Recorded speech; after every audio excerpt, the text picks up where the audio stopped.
Exatidão, igualdade, equidade. O justo é a medida certa daquilo que cabe a cada um. A lei é a expressão exata da justiça. Mas é sempre que a lei é justa de acordo com a percepção da realidade de uma comunidade, povo, cultura ou nação? A beleza é uma injustiça da natureza para com os mais feios. A inteligência é um dom distribuído sem nenhuma igualdade entre as pessoas. A moralidade ajusta as desigualdades pela misericórdia, pela compaixão do mais forte com o mais fraco. Mas seria moral, seria justo tratar com igualdade os desiguais? Os sistemas mais tirânicos e injustos foram aqueles que, com a melhor das intenções, tentaram empurrar uma igualdade goela abaixo das pessoas. Desiguais ali só os tiranos que estavam acima de todos os menos cidadãos, menos iguais que eles. O Brasil é um país justo? Não é esta a fama. A garantia de justiça aqui sempre privilegiou quem pode pagar por um tratamento desigual das autoridades da justiça. 4 eternas instâncias de julgamento para quem arca com bons advogados. Prisão preventiva eterna para quem rouba uma galinha e leva uma injustiça pena de graça. Houve um tempo de utopia concretizada em que vilões de colarinho branco iam presos. Durou pouco. Houve um tempo em que políticos, empresários, presidentes foram presos por seus crimes. Houve um tempo em que liberdade e democracia não eram conceitos vagos e subvertidos na boca de juízes que silenciam e prendem vozes no Brasil. Hoje, juízes, políticos, jornalistas, cidadãos, entre o medo e o silêncio cúmplice, observam de longe a injustiça que hoje está presa no Brasil. Vamos às atualidades que são sempre atuais no nosso bloco atemporal. Hoje, o Inclassificável recebe uma mulher poderosa, procuradora, comentarista, uma injustiça personificada pelos seus múltiplos talentos e virtudes acumulados. Doutora Tameia Danelon, procuradora regional da República.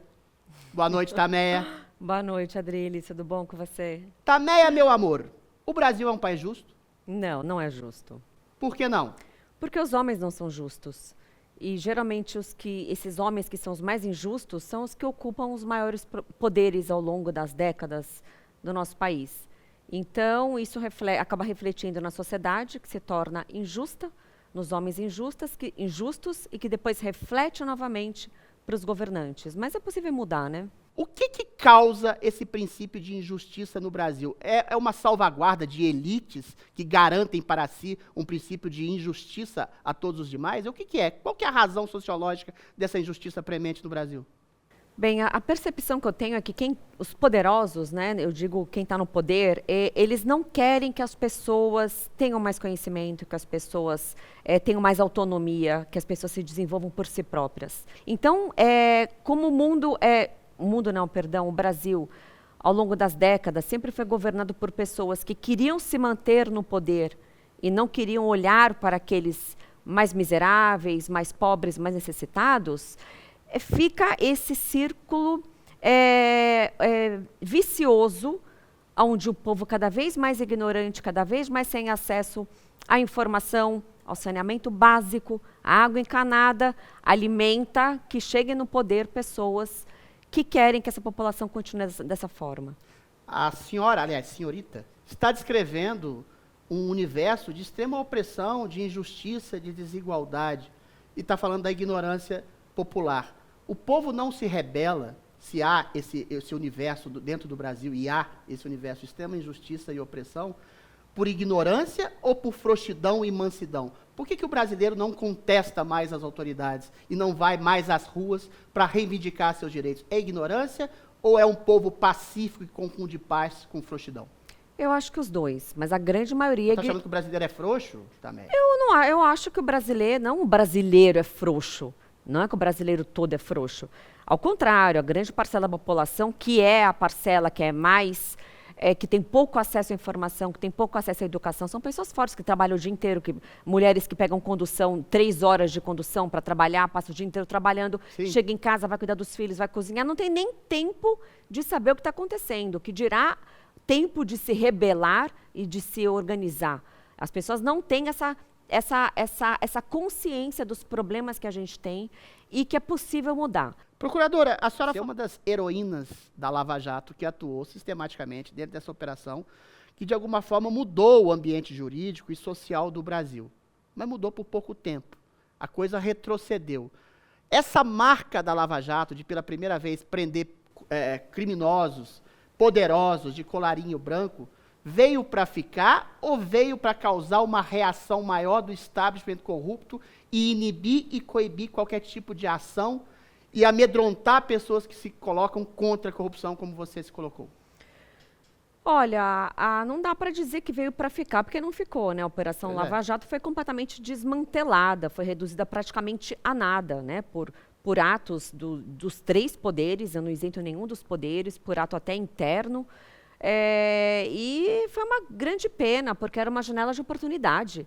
Eu sempre fui muito otimista, eu sou esperançosa, sou otimista, mas eu nunca vi um momento em que a sociedade inteira estava aplaudindo operações policiais e aplaudindo uma reconstrução do país. Porque a impunidade é o grande mal. Desde pequena eu sei que tem impunidade, que os bandidos ficam soltos, que políticos corruptos ficam soltos. Então, naquele momento onde os maiores donos de construtoras do Brasil e do mundo foram para a cadeia, começaram a devolver bilhões de reais, grandes políticos corruptos foram presos, todo brasileiro queria isso. A Lava Jato, ela foi muito acusada de ter cometido excessos, de burlar o sistema jurídico para efetuar suas prisões e até, nas vozes, né, do Gilmar Mendes, do Alexandre de Moraes, perseguir pessoas e estabelecer uma justiça injusta. A senhora acha que a Lava Jato cometeu realmente esses excessos, atropelou processos jurídicos, ou isso é tudo questiúncula jurídica de um establishment que quer permanecer o status quo dessa elite espúria que a gente falou aqui? Eu acho sim que a Lava Jato cometeu excessos, que tinha excesso. Tinha excesso de profissionalismo, excesso de coragem, excesso de dedicação em prender corrupto. É isso que eles tinham. Eram pessoas, todos, não estou falando de mim, estou falando dos meus colegas de Curitiba, que a Lava Jato começou em Curitiba. Todos tinham excesso de patriotismo e amor ao próximo. E isso é real. Procuradora, nesse segundo bloco, a gente vai entrar no íntimo da senhora, a senhora que é procuradora, que investiga crimes, e vai investigar e tentar desnudar a sua alma nesse segundo bloco íntimo e pessoal, com Tameia Danielão. Procuradora, a senhora é uma pessoa justa? Claro a senhora que se sou. pune pela injustiça que a senhora faz? A senhora é sempre justa? Claro que a gente comete erros, sou um ser humano, né? Mas eu tento ser justa sempre, evidente, né? Erros fatais? A senhora já cometeu algo da qual a senhora se arrepende profundamente e a senhora não conseguiu consertar, e a senhora se pune, a senhora tem algum ressentimento por alguma grande falha moral que a senhora já teve? Não, nunca tive nenhuma grande falha moral. A senhora é santa? Não precisa ser santa para não ter grande falha moral. Qual é o maior pecado da procuradora Tameia Danielão? Eu não tenho pecado, a minha vida é tão Só vai pro certinha. céu, Tameia. Vou, se estiver aqui eu vou. A minha vida é muito certinha, Adelisa, eu sempre quis fazer a coisa certa, sabe? É muito mais fácil fazer a coisa certa. Às vezes é mais difícil, mas a recompensa é melhor. Então, estou falando sinceramente, né? Porque eu sou procuradora, que estou mentindo. Não, eu sempre faço tudo certo, nunca roubei, nunca me corrompi, nunca traí, nunca fiz nada de errado. A senhora sabe que os grandes santos foram grandes pecadores. Foram homens que avaliaram grandes vícios e grandes pecados dentro de si, e a partir dessa avaliação da própria moral, da própria imoralidade, se transformaram em grandes homens que transcendem a própria imoralidade. A senhora não acha que uma pessoa que se reconhece plenamente boa não é um perigo se tornar uma pessoa má pela cegueira da própria vaidade? A gente já falou de 2 vaidosos aqui, que eventualmente derraparam na própria vaidade. A senhora não teme derrapar na própria vaidade quando a senhora diz, eu sou uma pessoa boa? Não, eu digo que eu sou boa, que eu tenho um bom coração, não vou fazer mal ao outro. Não vou fazer mal, não sou pessoa raivosa, vingativa, maldosa, não sou assim. E não, por que eu ia mudar? Se eu tenho um coração bondoso, e tenho de fato, por que eu vou me transformar em algo que eu não sou? A gente nunca se transforma. Sempre a gente tem aquilo dentro da gente, pode ser pouquinho. E quando tem um certo poder, uma certa situação, aquilo se aflora. Como eu não tenho isso dentro de mim, nunca vou me transformar numa pessoa maldosa. Vaidade, tudo Não é vaidade. vaidade. É eclesiástico. Não, Então, mas eu vou falar que dizer eu pra sou boa senhora, é ser vaidosa? vou encantoar a senhora Quer que eu na parede. minta? Eu sou uma péssima A senhora pessoa. já foi taxada, por exemplo, por um jornalista como colunista de bolsonarismo, que a senhora tem posições muito próximas ao governo. E a senhora divide o seu tempo, realmente, entre o espaço que a senhora tem na mídia e o espaço como procuradora. Isso não é uma vaidade que, de alguma forma, atrapalha o seu serviço, que muitos dizem deve ser o mais discreto possível, como Procuradora-Geral da República? Não, eu sou colunista, eu adoro escrever, gosto de... A senhora gosta de aparecer, procuradora. Não que eu faça isso para aparecer. Eu gosto de ensinar. Eu sempre gostei de ensinar. E engraçado que eu gosto de ensinar para quem não é da área. Então, eu gosto de traduzir o direito. Então, quando eu escrevo os meus artigos toda semana, eu quero fazer com que a pessoa leiga entenda uma decisão, entenda um acontecimento jurídico. Eu não vejo isso como vaidade. Tem gente que fala, quem é jornalista está na TV porque é vaidoso. Primeiro, eu acho que uma vaidade, pitadas de uma vaidade, de querer estar bem arrumada, de cuidar da sua saúde, eu não vejo problema algum nisso. É ruim aquela vaidade exacerbada que a pessoa só quer aparecer porque só ela sabe. Mas sabe. tem a vaidade também da opinião, a vaidade do intelecto, a vaidade da posição moral. A senhora não acha que, por exemplo, a vaidade do poder, a senhora não acha que, por exemplo, quando a senhora faz avaliações políticas, quando a senhora se dispõe a dar entrevistas, dispõe a fazer comentários sobre a realidade política do país, a senhora de alguma forma não está misturando as coisas como procuradora e analista política e está exatamente usando esse pecado que eu falei, de você politizar a justiça, ou seja, a senhora acredita nessa separação formal entre as coisas ou não tem nenhum problema de misturar tudo isso? Olha, a política, não política partidária, Sim. a política, ela está muito abraçada com o direito. Não dá para você separar o direito. Não dá para você falar somente de política sem estar o direito dando... Perfeito. Tá junto, certo? Então, nas aparições que eu falo não só como procuradora, eu falo como procuradora quando eu vou dar uma entrevista sobre um caso meu. É claro que é muito difícil tirar o cargo de mim, né? Aqui eu não estou na qualidade de procuradora, né? Estou com uma Tamé, uma mulher, uma professora, articulista, são várias facetas, mas é muito difícil as pessoas me verem e conseguir separar. Então, quando eu estou na imprensa, dando entrevistas, a minha ideia é fazer análise jurídico dos fatos. Claro, eventualmente eu falo uma coisa ou outra, como agora, né? Falei um pouco do Bolsonaro, falei um pouco do Sérgio Moro, que são coisas que eu não costumo falar. Estou aqui no programa, que é um programa de entretenimento, né? Não é um canal que eu vou falar sobre notícias políticas, né? Então, não vejo problema nenhum de falar. Eu gosto de me comunicar, sempre gostei desde pequena. Sempre fui desinibida, nunca fui uma mulher tímida. Então, eu gosto disso aqui, gosto de luzes, gosto de falar com você, dar entrevistas, né? Se você acha que isso é uma questão de vaidade, ache, mas... Procuradora, a senhora é uma mulher, realmente, que tem razões para ter vaidade. A senhora é uma mulher muito bonita, poderosa, articulada, inteligente. Essa soma de virtudes que a senhora tem, como eu disse no começo do programa, é praticamente uma injustiça cabal contra as pessoas comuns. Por isso tudo, as pessoas, os homens, de alguma forma não têm medo de se aproximar da senhora, por essa reverberação de tantas virtudes acumuladas que a senhora tem. Essa soma de poderes que a senhora tem não gera uma certa solidão, procuradora? Não, eu não sou solitária, tenho meu namorado, que eu sou apaixonada, tenho minha filha, tenho meus amigos, né? Eu já ouvi muito isso de amigas, né? Você, em alguns períodos que eu estive solteira, você é poderosa, né? Você tem a sua profissão, isso vai assustar. Eu acho que não. Te assustaria? Por exemplo? Não. A mim Então, não. se é Só um que homem... eu sou meio suicida, então eu sou rejeitado, eu sou levo fora, não ligo não. Mas veja, se é um homem seguro de si, que tem os seus valores... Não tem seguro, eu sou suicida mesmo. Não, mas eu digo assim, se é um homem seguro, que sabe o valor que tem, não vai se intimidar. Agora, se é um homem frouxo, se é um homem com problemático, aí isso pode ser que se incomode, mas eu não vejo dessa forma, porque eu não sou procuradora todo dia. Você me conhece. Sim. Eu não sou uma pessoa séria, formal toda hora. Não. Eu sou engraçada, sou divertida, sou legal, pessoa legal. Procuradora, a senhora é mãe, tem uma filha maravilhosa, tem uma relação maravilhosa com sua filha. A senhora tem razoavelmente bastante dinheiro. A senhora é bem sucedida na sua profissão. Tem um namorado maravilhoso que eu lhe apresentei, entendeu? Que fez a sua felicidade conjugal, pelo menos por agora. A senhora tem uma série de sucessos em vida. O que você quer mais, Tameia Danelon? Olha, Você me disse certa feita, te interrompendo, que você tinha alcançado tudo que você sonhava em ter quando jovem. Então eu volto à pergunta, o que você quer mais depois que você alcançou tudo quando quis, quando jovem? eu quero manter tudo isso que eu tenho.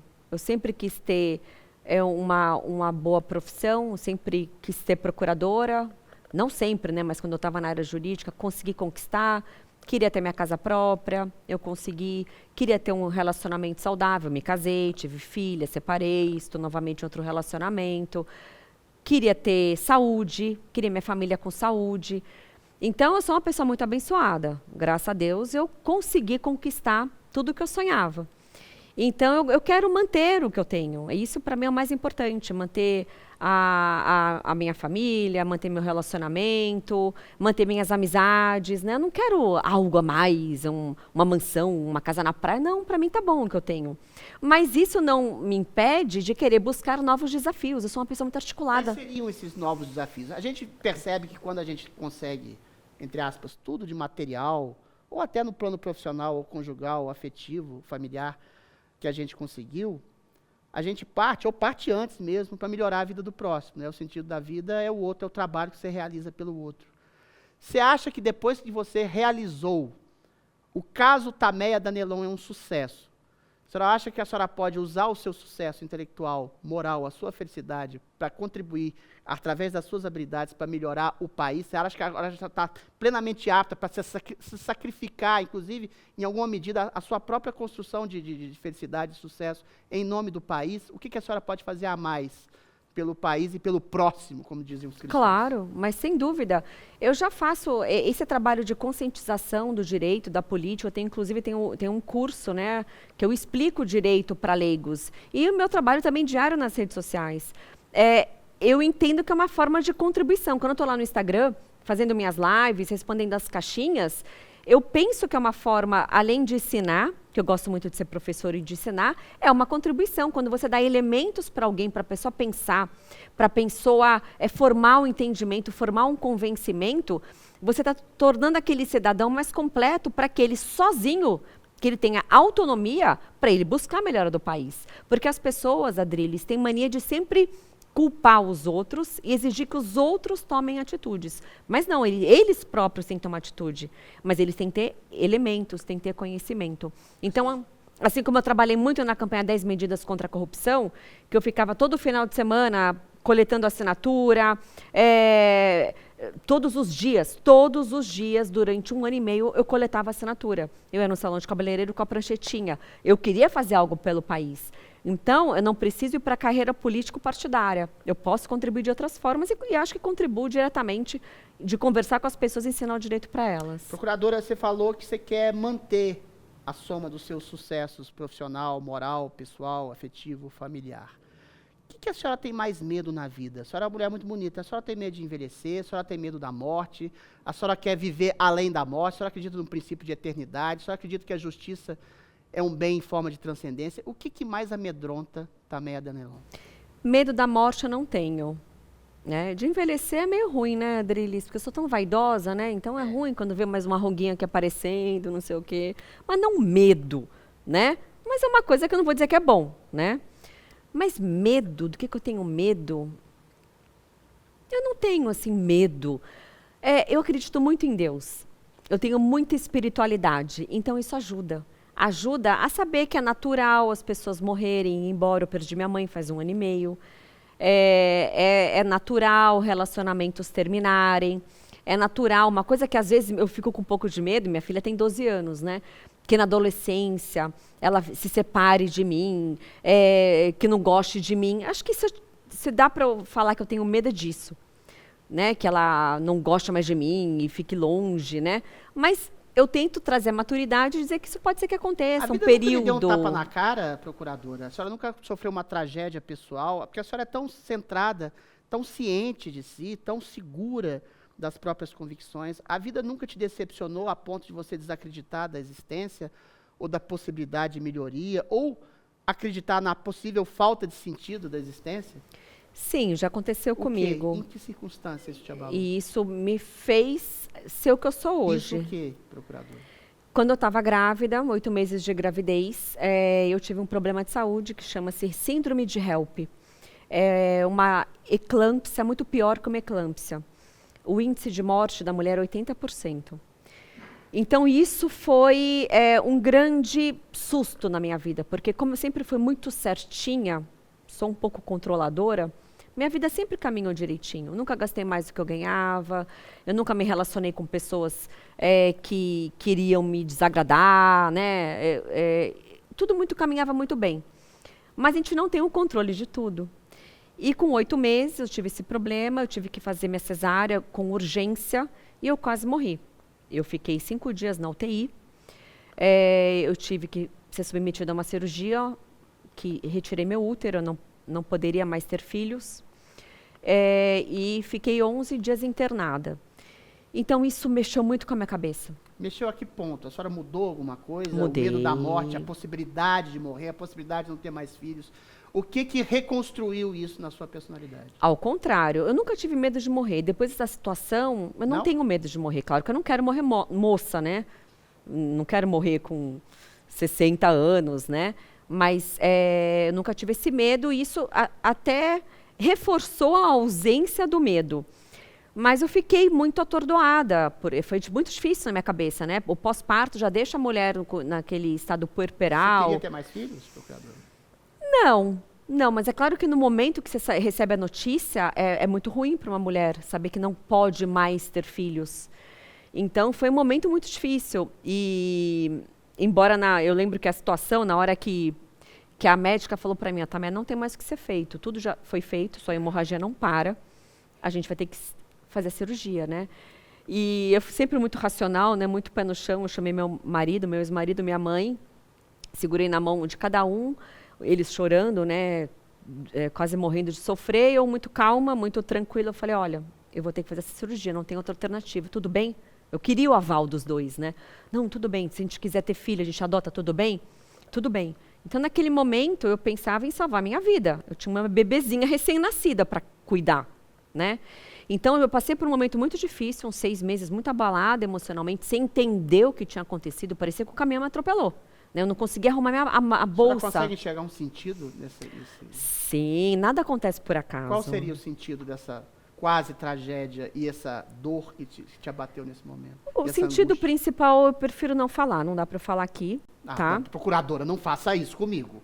É um sentido principal que vai fazer uma análise didática que vai levar as pessoas que estão em busca de um sentido e que às vezes não constroem um sentido de vida. É na tragédia e no caos e na crise que a gente consegue estabelecer um princípio de vida. Fale ao telespectador qual o sentido de existência que a senhora tirou com essa quase desgraça que abateu a sua vida. Olha, eu acho que foram 3 sentidos. Um prático, que eu não vou falar. Para você eu posso falar depois, em off. Tá bom, depois eu comento em off. O sentido é a questão do controle, que eu sempre fui uma pessoa extremamente responsável. Minha mãe, desde pequena, ela me passava muitas funções, muitas tarefas que foram ótimas para o meu crescimento. Então, minha mãe me colocou no balé, no karatê, no piano, no violão, fazia tudo, tá? E isso eu desenvolvi um sentido de responsabilidade muito cedo, desde menina. Tem o lado bom, mas, por outro lado, eu sempre era muito certinha, controladora, e isso me... ficou mais porra louca depois? Não, de forma alguma.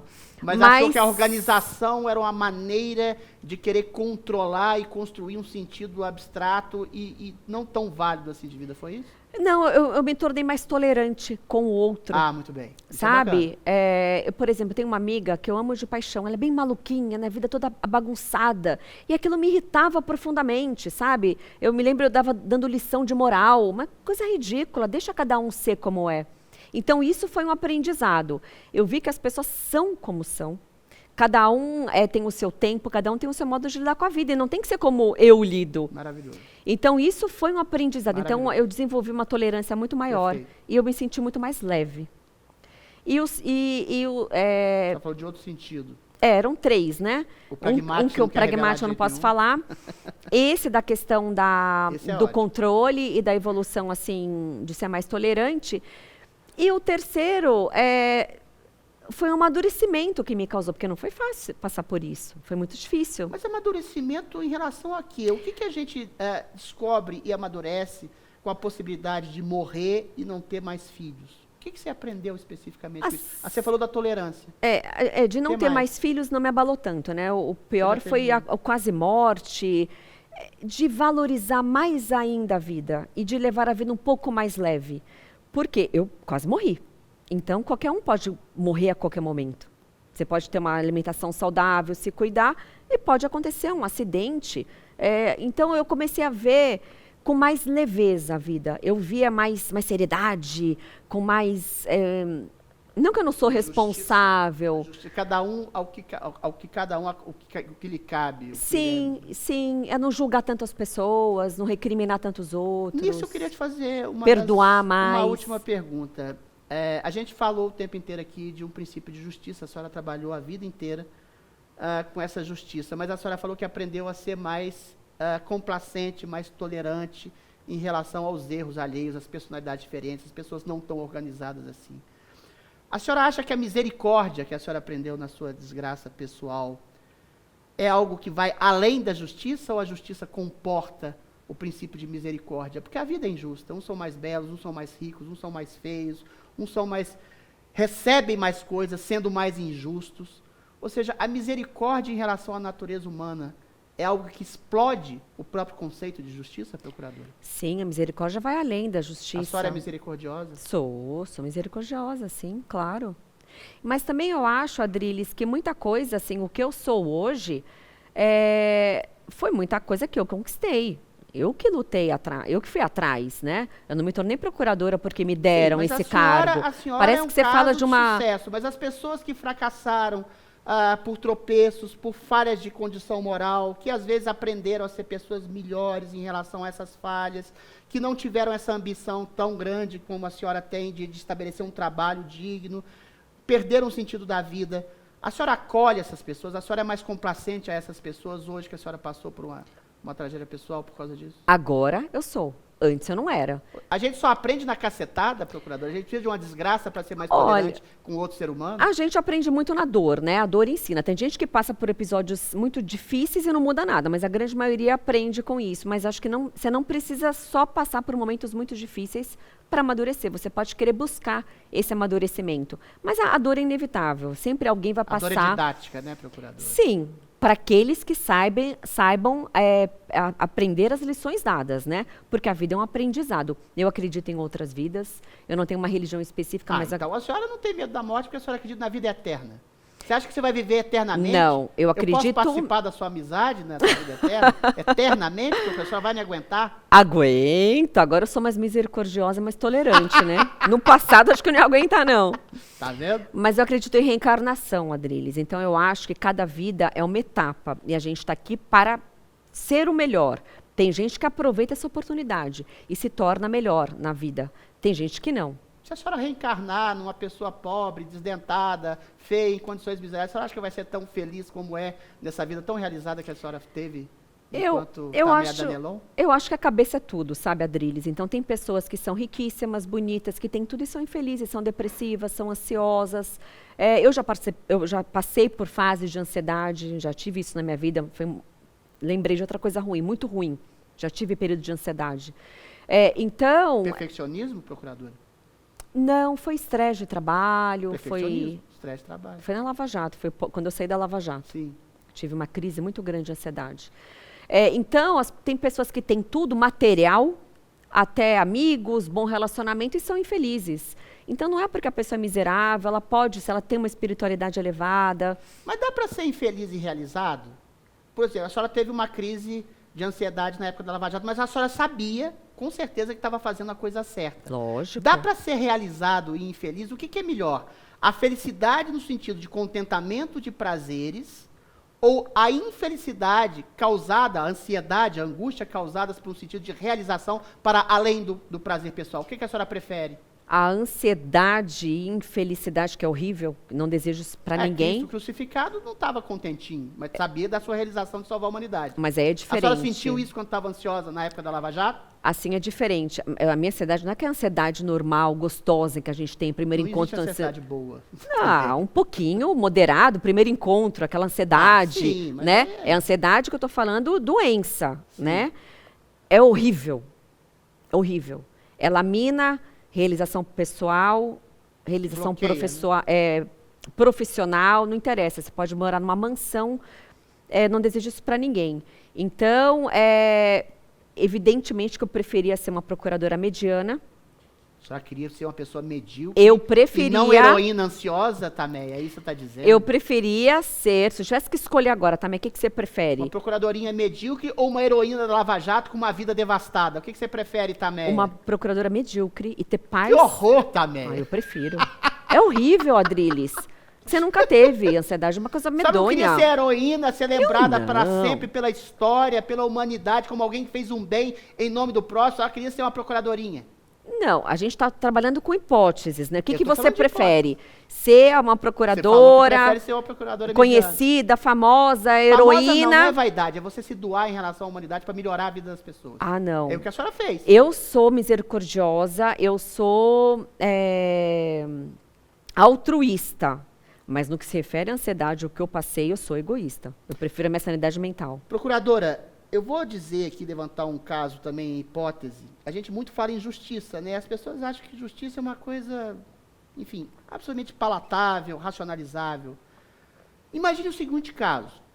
Um sequestrador sequestra o filho de alguém, de 5 anos, um psicopata. Esse psicopata tem comparsas. Um policial, ou uma procuradora, ou qualquer pessoa, autoridade, né? Prende esse comparsa desse psicopata que pode deixar a vida dessa criança à beira da morte em qualquer momento. Esse policial tortura esse comparsa para saber de uma informação rápida sobre essa criança. Esse policial é injusto, procuradora? Não. Muito obrigado, Tameia Danelão. Agora você faz uma pergunta para mim. Ai, eu tenho dificuldade com essas coisas de improviso. Uma pergunta para você. Se você quiser. Você acredita na justiça brasileira? Eu acredito num princípio utópico que pode se concretizar em forma de justiça, como o trabalho que a senhora fez junto à Lava Jato e como a própria Lava Jato fez. Eu não acredito na justiça brasileira como ela está hoje, que se transformou numa atuação pura e eminentemente política. E você tem medo de ser preso pela justiça? Eu acho que qualquer pessoa no estado de ditadura do judiciário tem medo de ser presa. Tenho. Tenho, sim. Por expressar o que eu sinto, o que eu penso e o que eu acho. Muito obrigado, Tameia Danelão, pela sua participação. Eu que agradeço. Obrigado, querido. Gostou? A reboque da questão da procuradora, agora eu vou me procurar, vocês vão me perguntar. Vamos lá, pergunte ao Adriles. Pergunta de Paulo Machado. Usando o caso de anestesia do anestesista estuprador, o que deve passar pela cabeça dele? Ausência de culpa? Será que ele se arrepende? Difícil de entender o cenário. Eu acho fácil entender o cenário. Primeiro, é o caso de um psicopata, de um homem que não tem um princípio de justiça, um homem que tem o prazer em eliminar a própria culpa e a praticar uma atitude criminosa. Agora, não é só uma patologia individual. Quando existe uma justiça leniente em relação ao crime, quando existe as saidinhas, quando existem progressão de pena, quando existe uma série de proporções descabidas que dão assistência ao criminoso, essa psicopatia não é só individual, essa psicopatia é de um princípio de justiça que acha que o criminoso é sempre uma vítima social e culpabiliza a própria sociedade por um crime que é de índole totalmente pessoal. Próximo. Verdade que o universo conspira a nosso favor? Não.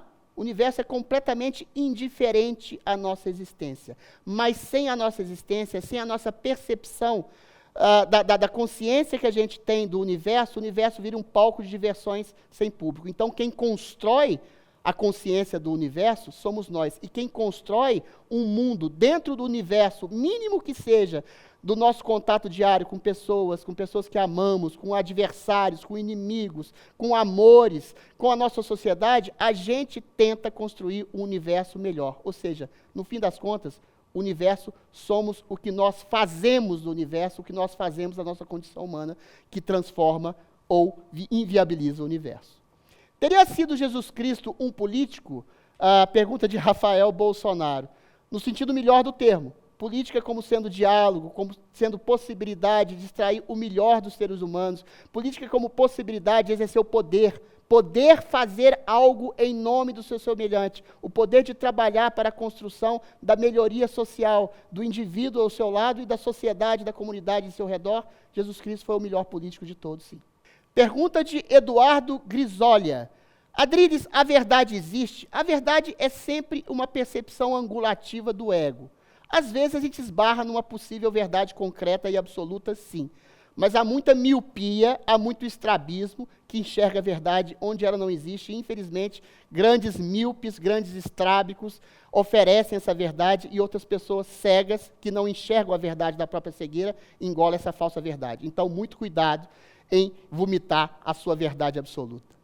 Pergunta de Luciano. Em sua concepção, qual é o fim último da humanidade? Amar e ser amado. Simples assim. Próximo. Pergunta de Nataro. É possível ser feliz e ser informado? Acho que não. Se a gente é bastante informado sobre a realidade, sobre a injustiça, sobre a construção das mazelas que a gente tem, sobre as falhas de comunicação, é praticamente impossível ser feliz do ponto de vista de satisfação pessoal. É possível ser realizado e ser bem informado. A partir do momento que você se realiza no trabalho de construção do bem comum, do bem que você faz para o outro, do bem que você faz para a sociedade, para o seu filho, para o seu pai, para o seu irmão, para a pessoa que você não conhece, você pode chegar a um princípio de construção de realização. Felicidade pura e simples é coisa de gentinha. Próximo. Pergunta de Spock. Adriles, vale mais ser amado ou temido? Do ponto de vista maquiavélico de um governante, é melhor ser temido. Você pode até construir o amor entre uma sociedade melhor através do temor daquele que é o rei, daquele que é o príncipe, daquele que é o governante. Mas do ponto de vista pessoal, a única opção é ser amado. O temor simplesmente afasta as pessoas. O poder de uma pessoa que é temida, poder numa empresa, poder em qualquer circunstância, no governo, afasta as pessoas e atrai simplesmente o interesse escuso. Ou seja, a pessoa temida pelo seu poder é simplesmente uma pessoa solitária. E o amor, às vezes, pressupõe um grande sofrimento, mas que atravessa a possibilidade da desgraça e transforma você numa pessoa realizada. É muito melhor, em todas as circunstâncias, ser amado, inclusive da do governante, a do mais ínfimo cidadão. Pergunta de Hugo César. Qual o propósito do orgulho? Simples. Humilhar o orgulhoso. Orgulho a gente só pode ter de uma ação, de uma vida que se faz em prol do próximo, né? Existe esse conceito de autoestima que simplesmente hoje em dia encobre o conceito de narcisismo. O orgulho que você deve ter, o único orgulho e vaidade e estima que você deve ter é da ação que você faz em prol do seu semelhante. O resto é vaidade, não mais que vaidade. Pergunta de Lucas. Qual a sua opinião sobre a cannabis? Cara, sou seu fã. Queria ter 1% da sua inteligência. Muito obrigado. Minha opinião sobre a maconha é uma droga de menor potencial lesivo. Eu sou contra a proibição da maconha. Agora, se você fumar maconha o dia inteiro, assim como você beber todo dia, álcool em grandes quantidades, você vai ficar um imbecil, você vai ficar um viciado. Agora, a maconha não tem o potencial lesivo de uma cocaína, de uma heroína, de um LSD. Sou contra, nessas circunstâncias do Brasil, de se liberar pela seguinte questão. Se você libera num só país, em meio a uma América Latina, por exemplo, em que tudo é proibido, você vai virar um depositário de traficantes e maconheiros aqui. Eu acho que seria favorável a liberação da maconha, inclusive para fins medicinais, em todo o mundo. Teria que ter um acordo mundial nesse sentido. Pergunta de Luísa, como você explicaria uma pessoa politicamente eclética? Explicaria como uma pessoa sensata.